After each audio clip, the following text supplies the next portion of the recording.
A partir de este momento, compartimos la lectura sin comentarios del libro El conflicto de los siglos, escrito por Helena Harmon de White. Capítulo 4. Fieles portaantorchas.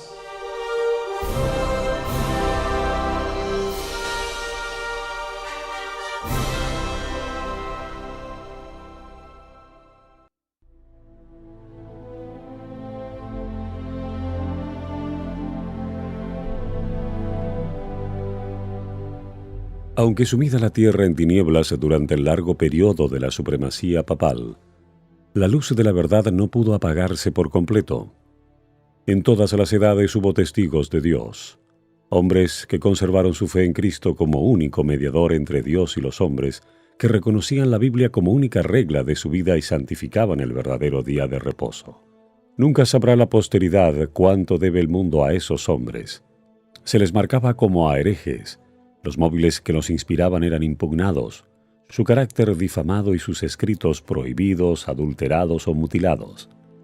Sin embargo, permanecieron firmes y de siglo en siglo conservaron pura su fe como herencia sagrada para las generaciones futuras.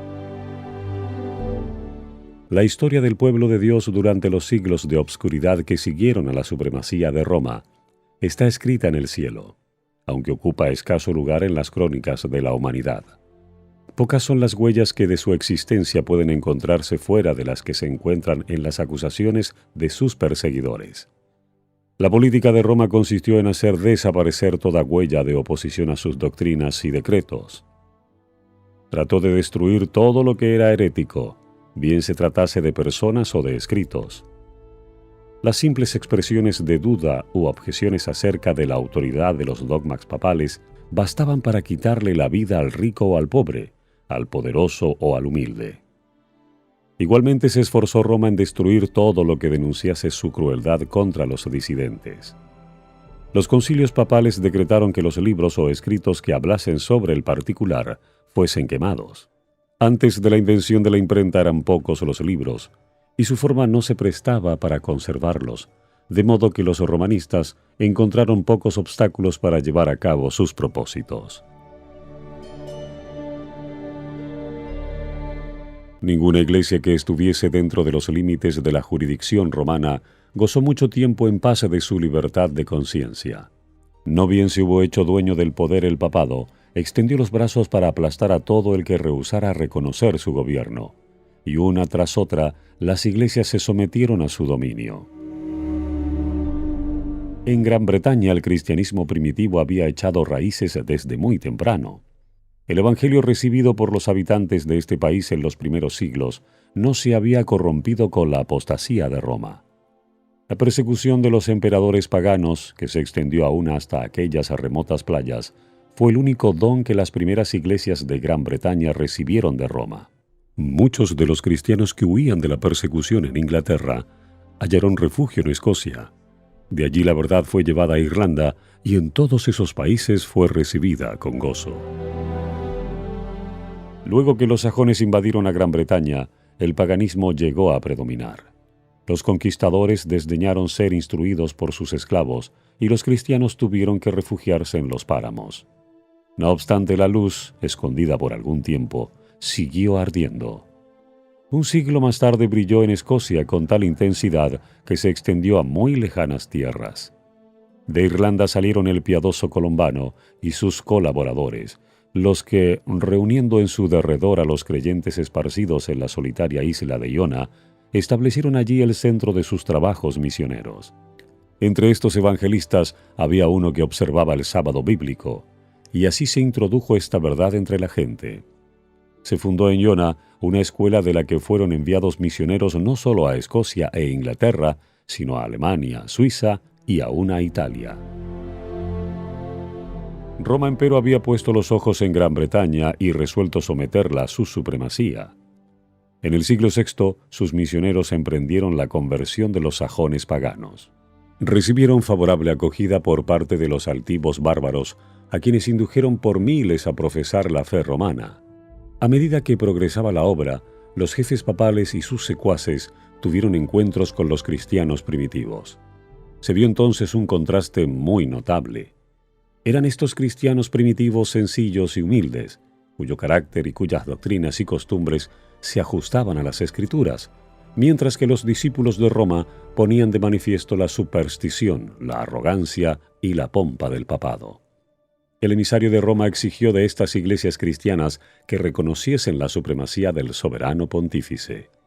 Los habitantes de Gran Bretaña respondieron humildemente que ellos deseaban amar a todo el mundo, pero que el Papa no tenía derecho de supremacía en la Iglesia y que ellos no podían rendirle más que la sumisión que era debida a cualquier discípulo de Cristo.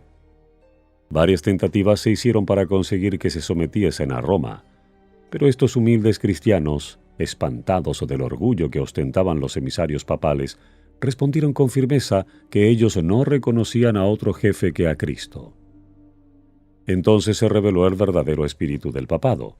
El enviado católico romano les dijo: «Si no recibís a los hermanos que os traen paz, recibiréis a los enemigos que os traerán guerra. Si no os unís con nosotros para mostrar a los sajones el camino de vida, recibiréis de ellos el golpe de muerte». No fueron vanas estas amenazas. La guerra, la intriga y el engaño se emplearon contra estos testigos que sostenían una fe bíblica, hasta que las iglesias de la primitiva Inglaterra fueron destruidas u obligadas a someterse a la autoridad del Papa. En los países que estaban fuera de la jurisdicción de Roma, existieron por muchos siglos grupos de cristianos que permanecieron casi enteramente libres de la corrupción papal.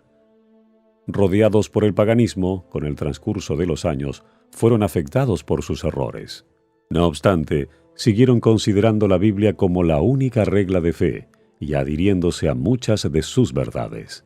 Creían estos cristianos en el carácter perpetuo de la ley de Dios y observaban el sábado del cuarto mandamiento. Hubo en el África Central y entre los armenios de Asia iglesias que mantuvieron esta fe y esta observancia. Mas entre los que resistieron las intrusiones del poder papal, los valdenses fueron los que más sobresalieron. En el mismo país en donde el papado asentara sus reales, fue donde encontraron mayor oposición, su falsedad y corrupción. Las iglesias del Piamonte mantuvieron su independencia por algunos siglos, pero al fin llegó el tiempo en que Roma insistió en que se sometieran. Tras larga serie de luchas inútiles, los jefes de estas iglesias reconocieron, aunque de mala gana, la supremacía de aquel poder al que todo el mundo parecía rendir homenaje. Hubo, sin embargo, algunos que rehusaron sujetarse a la autoridad de papas o prelados. Determinaron mantenerse leales a Dios y conservar la pureza y sencillez de su fe. Se efectuó una separación. Los que permanecieron firmes en la antigua fe se retiraron. Algunos, abandonando sus tierras de los Alpes, alzaron el pendón de la verdad en países extraños. Otros se refugiaron en los valles solitarios y los baluartes peñascosos de las montañas, y allí conservaron su libertad para adorar a Dios.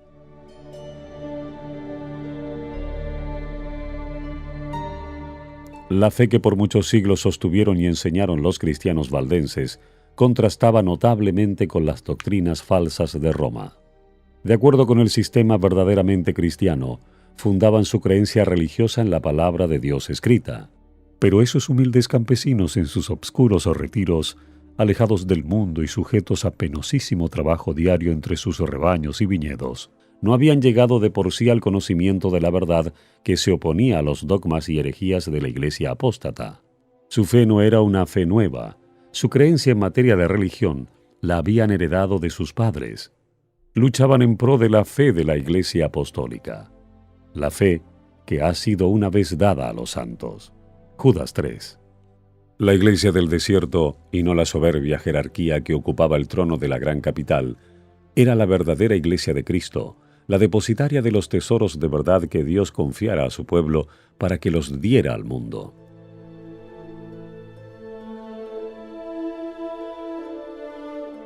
Entre las causas principales que motivaron la separación entre la verdadera Iglesia y Roma, se contaba el odio de ésta hacia el sábado bíblico.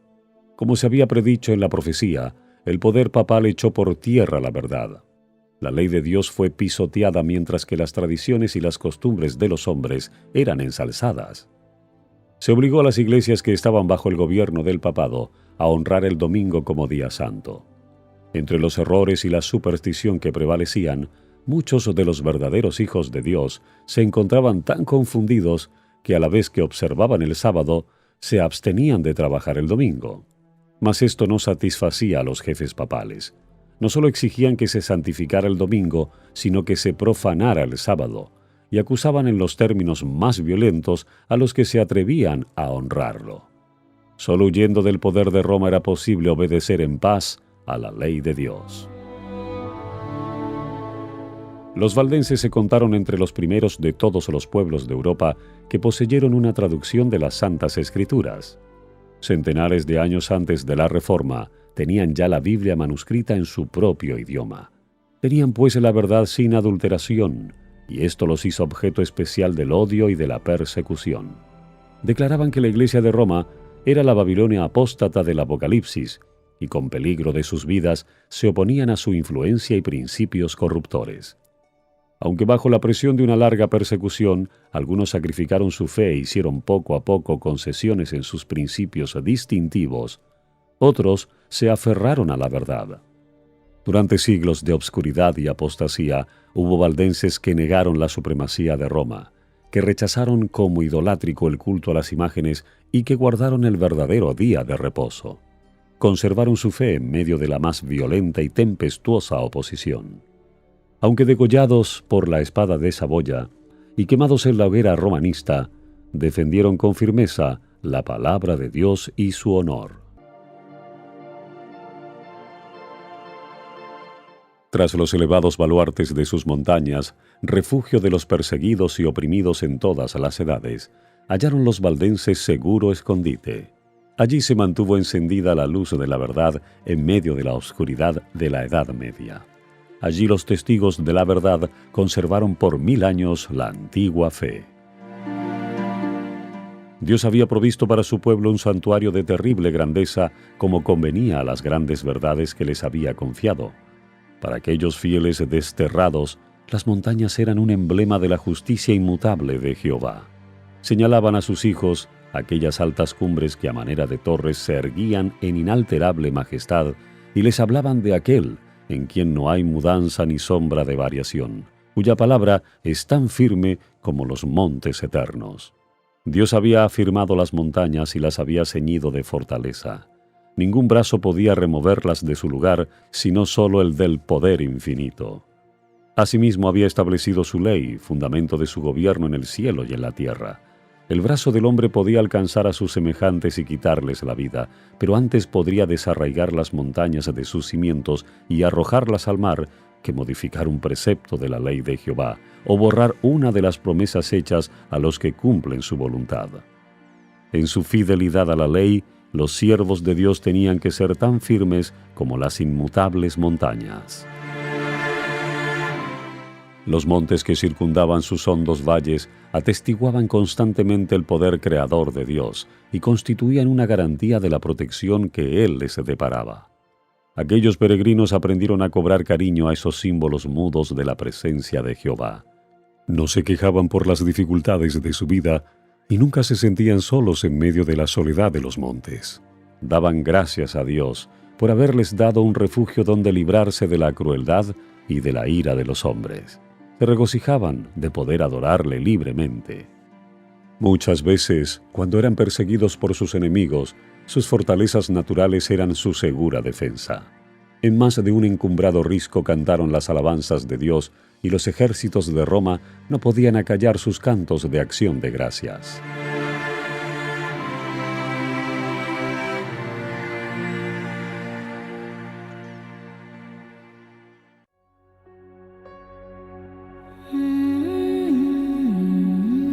Estamos compartiendo la lectura sin comentarios del libro El conflicto de los siglos.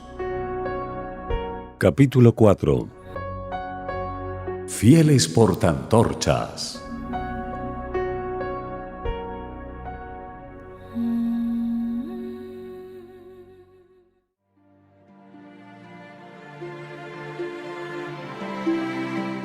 Pura, sencilla y ferviente fue la piedad de estos discípulos de Cristo.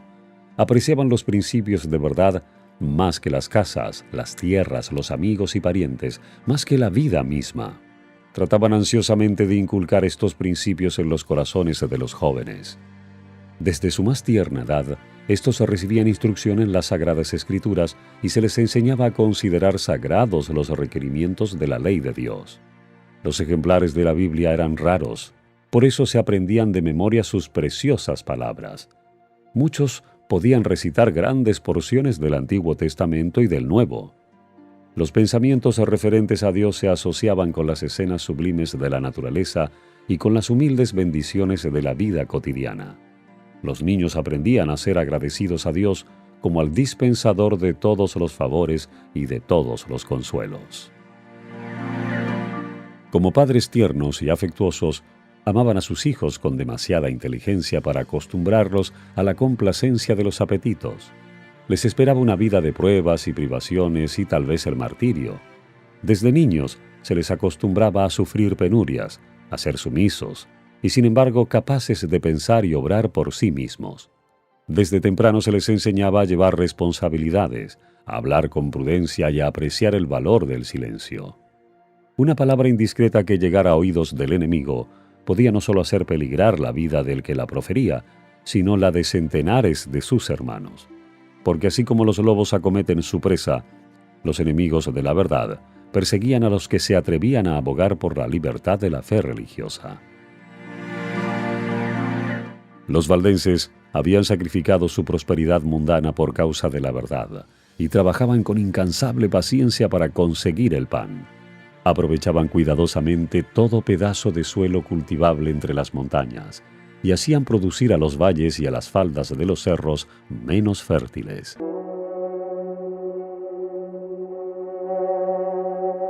La economía y la abnegación más rigurosa formaban parte de la educación que recibían los niños como único legado. Se les enseñaba que Dios había determinado que la vida fuese una disciplina y que sus necesidades solo podían ser satisfechas mediante el trabajo personal, la previsión, el cuidado y la fe. Este procedimiento era laborioso y fatigoso, pero saludable.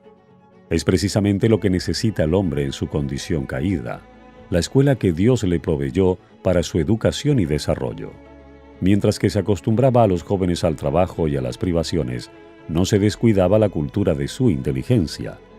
Se les enseñaba que todas sus facultades pertenecían a Dios y que todas debían ser aprovechadas y desarrolladas para servirle. En su pureza y sencillez, las iglesias valdenses se asemejaban a la iglesia de los tiempos apostólicos. Rechazaban la supremacía de papas y prelados y consideraban la Biblia como única autoridad suprema e infalible.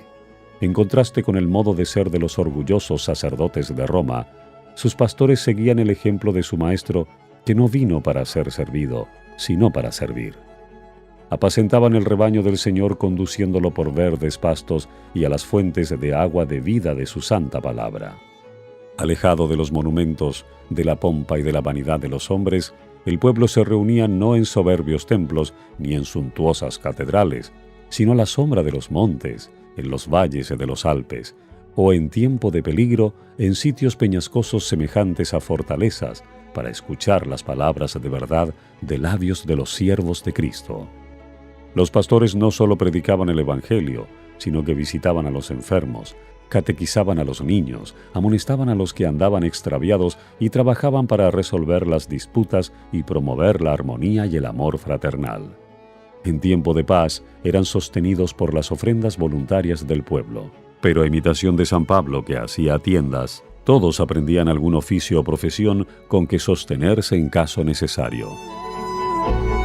Los pastores impartían instrucción a los jóvenes. A la vez que se atendían todos los ramos de la instrucción, la Biblia era para ellos el estudio principal. Aprendían de memoria los evangelios de San Mateo y de San Juan y muchas de las epístolas. Se ocupaban también en copiar las Santas Escrituras. Algunos manuscritos contenían la Biblia entera y otros solamente breves trozos escogidos, a los cuales agregaban algunas sencillas explicaciones del texto los que eran capaces de exponer las Escrituras. Así se sacaban a la luz los tesoros de la verdad que por tanto tiempo habían ocultado los que querían elevarse a sí mismos sobre Dios. Trabajando con paciencia y tenacidad en profundas y obscuras cavernas de la tierra, alumbrándose con antorchas, copiaban las sagradas escrituras, versículo por versículo y capítulo por capítulo. Así proseguía la obra, y la palabra revelada de Dios brillaba como oro puro. Pero solo los que se empeñaban en esa obra podían discernir cuánto más pura, radiante y bella era aquella luz por efecto de las grandes pruebas que sufrían ellos. Ángeles del cielo rodeaban a tan fieles servidores. Satanás había incitado a los sacerdotes del Papa a que sepultaran la palabra de verdad bajo los escombros del error, la herejía y la superstición. Pero ella conservó de un modo maravilloso su pureza a través de todas las edades tenebrosas. No llevaba la marca del hombre, sino el sello de Dios. Incansables han sido los esfuerzos del hombre para obscurecer la sencillez y claridad de las Santas Escrituras y para hacerles contradecir su propio testimonio. Pero a semejanza del arca que flotó sobre las olas agitadas y profundas, la palabra de Dios cruza ilesa las tempestades que amenazan destruirla. Como las minas tienen ricas vetas de oro y plata ocultas bajo la superficie de la tierra, de manera que todo el que quiere hallar el precioso depósito debe forzosamente cavar para encontrarlo, así también contienen las Sagradas Escrituras tesoros de verdad que solo se revelan a quien los busca con sinceridad, humildad y abnegación. Dios se había propuesto que la Biblia fuese un libro de instrucción para toda la humanidad en la niñez, en la juventud y en la edad adulta, y que fuese estudiada en todo tiempo. Dio su palabra a los hombres como una revelación de sí mismo. Cada verdad que vamos descubriendo es una nueva revelación del carácter de su autor. El estudio de las Sagradas Escrituras es el medio divinamente instituido para poner a los hombres en comunión más estrecha con su Creador y para darles a conocer más claramente su voluntad. Es el medio de comunicación entre Dios y el hombre. Si bien los valdenses consideraban el temor de Dios como el principio de la sabiduría, no dejaban de ver lo importante que es tratar con el mundo, conocer a los hombres y llevar una vida activa para desarrollar la inteligencia y para despertar las percepciones. De sus escuelas en las montañas enviaban algunos jóvenes a las instituciones de saber de las ciudades de Francia e Italia, donde encontraban un campo más vasto para estudiar, pensar y observar que el que encontraban en los Alpes de su tierra. Los jóvenes así enviados estaban expuestos a las tentaciones, presenciaban de cerca los vicios y tropezaban con los astutos agentes de Satanás que les insinuaban las herejías más sutiles y los más peligrosos engaños. Pero habían recibido desde la niñez una sólida educación que los preparara convenientemente para hacer frente a todo esto. En las escuelas a donde iban, no debían intimar con nadie. Su ropa estaba confeccionada de tal modo que podía muy bien ocultar el mayor de sus tesoros, los preciosos manuscritos de las Sagradas Escrituras. Estos, que eran el fruto de meses y años de trabajo, los llevaban consigo, y siempre que podían hacerlo sin despertar sospecha, ponían cautelosamente alguna porción de la Biblia al alcance de aquellos cuyo corazón parecía dispuesto a recibir la verdad. La juventud valdense era educada con tal objeto desde el regazo de la madre. Comprendía su obra y la desempeñaba con fidelidad. En estas casas de estudios se ganaban conversos a la verdadera fe, y con frecuencia se veía que sus principios compenetraban toda la escuela. Con todo, los dirigentes papales no podían encontrar, ni aun apelando a minuciosa investigación, la fuente de lo que ellos llamaban herejía corruptora. El Espíritu de Cristo es un espíritu misionero. El primer impulso del corazón regenerado es el de traer a otros también al Salvador. Tal era el espíritu de los cristianos valdenses. Comprendían que Dios no requería de ellos tan solo que conservaran la verdad en su pureza en sus propias iglesias, sino que hicieran honor a la solemne responsabilidad de hacer que su luz iluminara a los que estaban en tinieblas. Con el gran poder de la palabra de Dios procuraban destrozar el yugo que Roma había impuesto. Los ministros valdenses eran educados como misioneros y a todos los que pensaban dedicarse al ministerio se les exigía primero que adquiriesen experiencia como evangelistas. Todos debían servir 3 años en alguna tierra de misión antes de encargarse de alguna iglesia en la suya. Este servicio, que desde el principio requería abnegación y sacrificio, era una preparación adecuada para la vida que los pastores llevaban en aquellos tiempos de prueba. Los jóvenes que eran ordenados para el sagrado ministerio no veían en perspectiva ni riquezas ni gloria terrenales, sino una vida de trabajo y peligro y quizás el martirio. Los misioneros salían de 2 en 2 como Jesús se lo mandara a los discípulos. Casi siempre se asociaba a un joven con un hombre de edad madura y de experiencia que le servía de guía y de compañero y que se hacía responsable de su educación, exigiéndose del joven que fuera sumiso a la enseñanza. No andaban siempre juntos, pero con frecuencia se reunían para orar y conferenciar, y de este modo se fortalecían uno a otro en la fe. Dar a conocer el objeto de su misión hubiera bastado para asegurar su fracaso. Así que ocultaban cuidadosamente su verdadero carácter. Cada ministro sabía algún oficio o profesión, y los misioneros llevaban a cabo su trabajo ocultándose bajo las apariencias de una vocación secular. Generalmente escogían el oficio de comerciantes o buhoneros. Traficaban en sedas, joyas y en otros artículos que en aquellos tiempos no era fácil conseguir, a no ser en distantes emporios, y se les daba la bienvenida como comerciantes allí donde se les habría despreciado como misioneros. Constantemente elevaban su corazón a Dios, pidiéndole sabiduría para poder exhibir a las gentes un tesoro más precioso que el oro y que las joyas que vendían.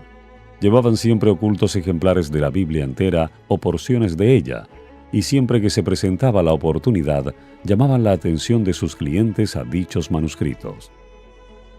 Con frecuencia despertaban así el interés por la lectura de la palabra de Dios, y con gusto dejaban algunas porciones de ella a los que deseaban tenerlas. La obra de estos misioneros empezó al pie de sus montañas, en las llanuras y valles que los rodeaban, pero se extendió mucho más allá de esos límites. Descalzos y con ropa tosca y desgarrada por las asperezas del camino, como la de su maestro, pasaban por grandes ciudades y se internaban en lejanas tierras. En todas partes esparcían la preciosa semilla. Doquiera fueran se levantaban iglesias, y la sangre de los mártires daba testimonio de la verdad. El día de Dios pondrá de manifiesto una rica cosecha de almas segada por aquellos hombres tan fieles. A escondidas y en silencio, la palabra de Dios se abría paso por la cristiandad y encontraba buena acogida en los hogares y en los corazones de los hombres.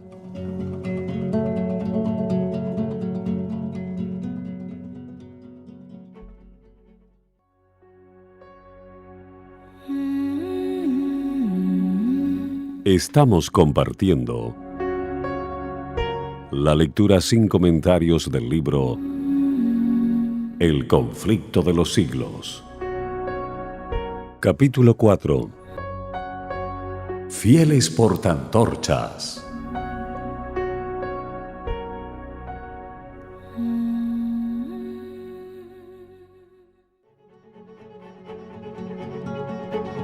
Para los valdenses, las Sagradas Escrituras no contenían tan solo los anales del trato que Dios tuvo con los hombres en lo pasado y una revelación de las responsabilidades y deberes de lo presente, sino una manifestación de los peligros y glorias de lo porvenir. Creían que no distaba mucho el fin de todas las cosas, y al estudiar la Biblia con oración y lágrimas, tanto más los impresionaban sus preciosas enseñanzas y la obligación que tenían de dar a conocer a otros sus verdades. Veían claramente revelado en las páginas sagradas el plan de la salvación, y hallaban consuelo, esperanza y paz creyendo en Jesús. A medida que la luz iluminaba su entendimiento y alegraba sus corazones, deseaban con ansia ver derramarse sus rayos sobre aquellos que se hallaban en la obscuridad del error papal. Veían que muchos, guiados por el Papa y los sacerdotes, se esforzaban en vano por obtener el perdón mediante las mortificaciones que imponían a sus cuerpos por el pecado de sus almas. Como se les enseñaba a confiar en sus buenas obras para obtener la salvación, se fijaban siempre en sí mismos, pensando continuamente en lo pecaminoso de su condición, viéndose expuestos a la ira de Dios, afligiendo su cuerpo y su alma sin encontrar alivio. Así es como las doctrinas de Roma tenían sujetas a las almas concienzudas. Millares abandonaban amigos y parientes y se pasaban la vida en las celdas de un convento. Trataban en vano de hallar paz para sus conciencias con repetidos ayunos y crueles azotes y vigilias, postrados por largas horas sobre las losas frías y húmedas de sus tristes habitaciones, con largas peregrinaciones, con sacrificios humillantes y con horribles torturas. Agobiados por el sentido del pecado y perseguidos por el temor de la ira vengadora de Dios, muchos se sometían a padecimientos hasta que la naturaleza exhausta concluía por sucumbir y bajaban al sepulcro sin un rayo de luz o de esperanza. Los valdenses ansiaban compartir el pan de vida con estas almas hambrientas, presentarles los mensajes de paz contenidos en las promesas de Dios y enseñarles a Cristo como su única esperanza de salvación. Tenían por falsa la doctrina de que las buenas obras pueden expiar la transgresión de la ley de Dios. La confianza que se deposita en el mérito humano hace perder de vista el amor infinito de Cristo. Jesús murió en sacrificio por el hombre porque la raza caída no tiene en sí misma nada que pueda hacer valer ante Dios. Los méritos de un Salvador crucificado y resucitado son el fundamento de la fe del cristiano. El alma depende de Cristo de una manera tan real y su unión con Él debe ser tan estrecha como la de un miembro con el cuerpo o como la de un pámpano con la vid. Las enseñanzas de los papas y de los sacerdotes habían inducido a los hombres a considerar el carácter de Dios y aún el de Cristo como austero, tétrico y antipático. Se representaba al Salvador tan desprovisto de toda simpatía hacia los hombres caídos que era necesario invocar la mediación de los sacerdotes y de los santos. Aquellos cuya inteligencia había sido iluminada por la palabra de Dios ansiaban mostrar a estas almas que Jesús es un Salvador compasivo y amante, que con los brazos abiertos invita a que vayan a Él todos los cargados de pecados, cuidados y cansancio. Anhelaban derribar los obstáculos que Satanás había ido amontonando para impedir a los hombres que viesen las promesas y fueran directamente a Dios para confesar sus pecados y obtener perdón y paz. Los misioneros valdenses se empeñaban en descubrir a los espíritus investigadores las verdades preciosas del Evangelio, y con muchas precauciones les presentaban porciones de las Santas Escrituras esmeradamente escritas. Su mayor gozo era infundir esperanza a las almas sinceras y agobiadas por el peso del pecado, que no podían ver en Dios más que un juez justiciero y vengativo. Con voz temblorosa y lágrimas en los ojos, y muchas veces hincados de hinojos, presentaban a sus hermanos las preciosas promesas que revelaban la única esperanza del pecador. De este modo la luz de la verdad penetraba en muchas mentes obscurecidas, disipando las nubes de tristeza hasta que el sol de justicia brillaba en el corazón, impartiendo salud con sus rayos. Frecuentemente leían una y otra vez alguna parte de las Sagradas Escrituras, a petición del que escuchaba, que quería asegurarse de que había oído bien. Lo que se deseaba en forma especial era la repetición de estas palabras: la sangre de Jesucristo, su Hijo, nos limpia de todo pecado. Primera de Juan 1:7. Como Moisés levantó la serpiente en el desierto, así es necesario que el Hijo del Hombre sea levantado, para que todo aquel que en él creyere no se pierda, sino que tenga vida eterna. Juan 3:14-15. Muchos no se dejaban engañar por los acertos de Roma. Comprendían la nulidad de la mediación de hombres o ángeles en favor del pecador. Cuando la aurora de la luz verdadera alumbraba su entendimiento, exclamaban con alborozo: «Cristo es mi sacerdote, su sangre es mi sacrificio, su altar es mi confesionario». Confiaban plenamente en los méritos de Jesús y repetían las palabras: «Sin fe es imposible agradar a Dios». Hebreos 11:6. Porque no hay otro nombre debajo del cielo dado a los hombres en que podamos ser salvos. Hechos 4:12. La seguridad del amor del Salvador era cosa que muchas de estas pobres almas agitadas por los vientos de la tempestad no podían concebir. Tan grande era el alivio que les traía, tan inmensa la profusión de luz que sobre ellos se derramaba, que se creían arrebatados al cielo. Con plena confianza ponían su mano en la de Cristo. Sus pies se asentaban sobre la roca de los siglos. Perdían todo temor a la muerte, ya podían ambicionar la cárcel y la hoguera si por su medio podían honrar el nombre de su Redentor. En lugares secretos la palabra de Dios era así sacada a la luz y leída a veces a una sola alma, y en ocasiones a algún pequeño grupo que deseaba con ansias la luz y la verdad. Con frecuencia se pasaba toda la noche de esa manera. Tan grandes eran el asombro y la admiración de los que escuchaban, que el mensajero de la misericordia, con no poca frecuencia, se veía obligado a suspender la lectura hasta que el entendimiento llegara a darse bien cuenta del mensaje de salvación. A menudo se proferían palabras como estas: ¿aceptará Dios en verdad mi ofrenda? ¿Me mirará con ternura? ¿Me perdonará? La respuesta que se les leía era: venid a mí, todos los que estáis cansados y agobiados, y yo os daré descanso. Mateo 11:28. La fe se aferraba a las promesas y se oía esta alegre respuesta: ya no habrá que hacer más peregrinaciones ni viajes penosos a los santuarios. Puedo acudir a Jesús tal como soy, pecador e impío, seguro de que no desechará la oración de arrepentimiento. Los pecados te son perdonados, los míos sí, aún los míos pueden ser perdonados. Un raudal de santo gozo llenaba el corazón, y el nombre de Jesús era ensalzado con alabanza y acción de gracias. Esas almas felices volvían a sus hogares a derramar luz, para contar a otros lo mejor que podían lo que habían experimentado, y cómo habían encontrado el verdadero camino. Había un poder extraño y solemne en las palabras de la Santa Escritura que hablaba directamente al corazón de aquellos que anhelaban la verdad. Era la voz de Dios, que llevaba el convencimiento a los que la oían. El mensajero de la verdad proseguía su camino, pero su apariencia humilde, su sinceridad, su formalidad y su fervor profundo se prestaban a frecuentes observaciones. En muchas ocasiones sus oyentes no le preguntaban de dónde venía ni a dónde iba. Tan embargados se hallaban al principio por la sorpresa y después por la gratitud y el gozo, que no se les ocurría hacerle preguntas. Cuando le habían instado a que los acompañara a sus casas, les había contestado que debía primero ir a visitar las ovejas perdidas del rebaño. ¿Sería un ángel del cielo?, se preguntaban.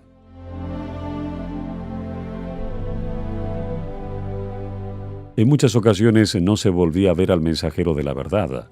Se había marchado a otras tierras, o su vida se consumía en algún calabozo desconocido, o quizás sus huesos blanqueaban en el sitio mismo donde había muerto dando testimonio por la verdad.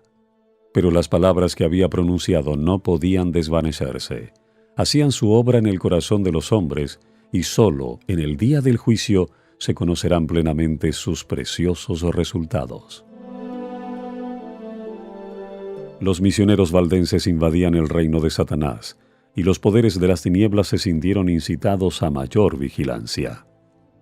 Cada esfuerzo que se hacía para que la verdad avanzara era observado por el príncipe del mal, y éste atizaba los temores de sus agentes. Los caudillos papales veían peligrar su causa debido a los trabajos de estos humildes viandantes. Si permitían que la luz de la verdad brillara sin impedimento, disiparía las densas nieblas del error que envolvían a la gente, guiaría los espíritus de los hombres hacia Dios solo y destruiría al fin la supremacía de Roma. La misma existencia de estos creyentes que guardaban la fe de la primitiva Iglesia era un testimonio constante contra la apostasía de Roma, y por lo tanto despertaba el odio y la persecución más implacables. Era además una ofensa que Roma no podía tolerar, el que se negasen a entregar las Sagradas Escrituras. Determinó raerlos de la superficie de la tierra. Entonces empezaron las más terribles cruzadas contra el pueblo de Dios en sus hogares de las montañas. Lanzáronse inquisidores sobre sus huellas, y la escena del inocente Abel cayendo ante el asesino Caín repitióse con frecuencia. Una y otra vez fueron asolados sus feraces campos, destruidas sus habitaciones y sus capillas, de modo que de lo que había sido campos florecientes y hogares de cristianos sencillos y hacendosos, no quedaba más que un desierto.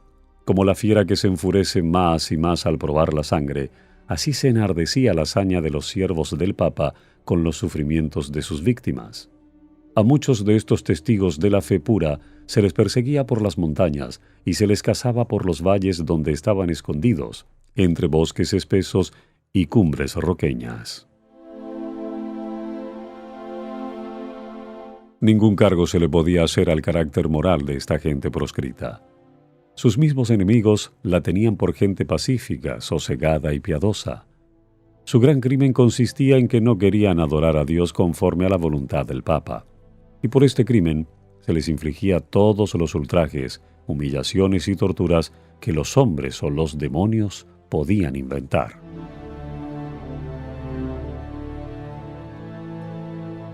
Una vez que Roma resolvió exterminar la secta odiada, el Papa expidió una bula en que condenaba a sus miembros como herejes y los entregaba a la matanza. No se les acusaba de holgazanes, ni de deshonestos, ni de desordenados, pero se declaró que tenían una apariencia de piedad y santidad que seducía a las ovejas del verdadero rebaño. Por lo tanto, el Papa ordenó que si la maligna y abominable secta de malvados rehusaba abjurar, fuese aplastada como serpiente venenosa. ¿Esperaba este altivo potentado tener que hacer frente otra vez a estas palabras? ¿Sabría que se hallaban archivadas en los libros del cielo para confundirle en el día del juicio? En cuanto lo hicisteis a uno de los más pequeños de estos mis hermanos, dijo Jesús, a mí lo hicisteis. Mateo 25:40. En aquella bula se convocaba a todos los miembros de la Iglesia a participar en una cruzada contra los herejes. Como incentivo para persuadirlos a que tomaran parte en tan despiadada empresa, absolvía de toda pena o penalidad eclesiástica, tanto general como particular, a todos los que se unieran a la cruzada, quedando de hecho libres de cualquier juramento que hubieran prestado. Declaraba legítimos sus títulos sobre cualquiera propiedad que hubieran adquirido ilegalmente y prometía la remisión de todos sus pecados a aquellos que mataran a cualquier hereje. Anulaba todo contrato hecho en favor de los valdenses, ordenaba a los criados de estos que los abandonasen, prohibía a todos que les prestasen ayuda de cualquiera clase y los autorizaba para tomar posesión de sus propiedades. Este documento muestra a las claras qué espíritu satánico obraba detrás del escenario. Es el rugido del dragón, y no la voz de Cristo, lo que en él se dejaba oír.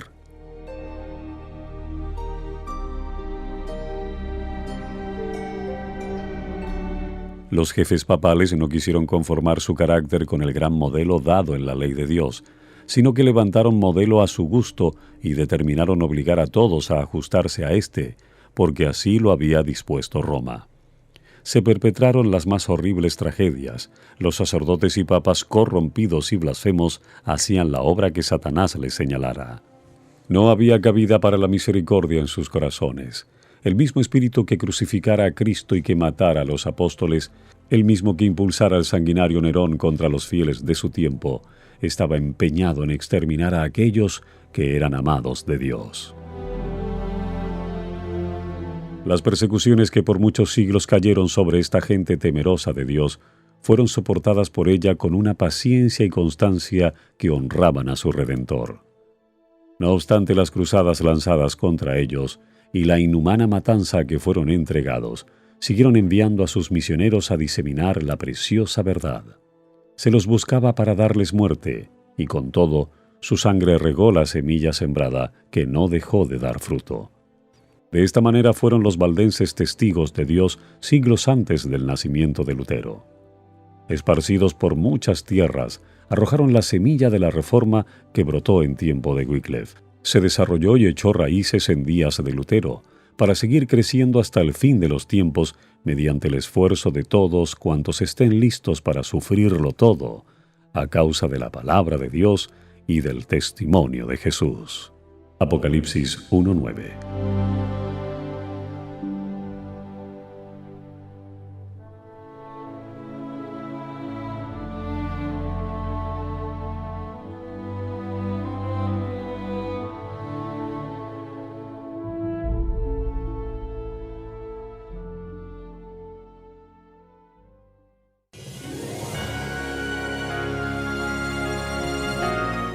Hasta aquí la lectura sin comentarios del libro El conflicto de los siglos, escrito por Helena Harmon de White.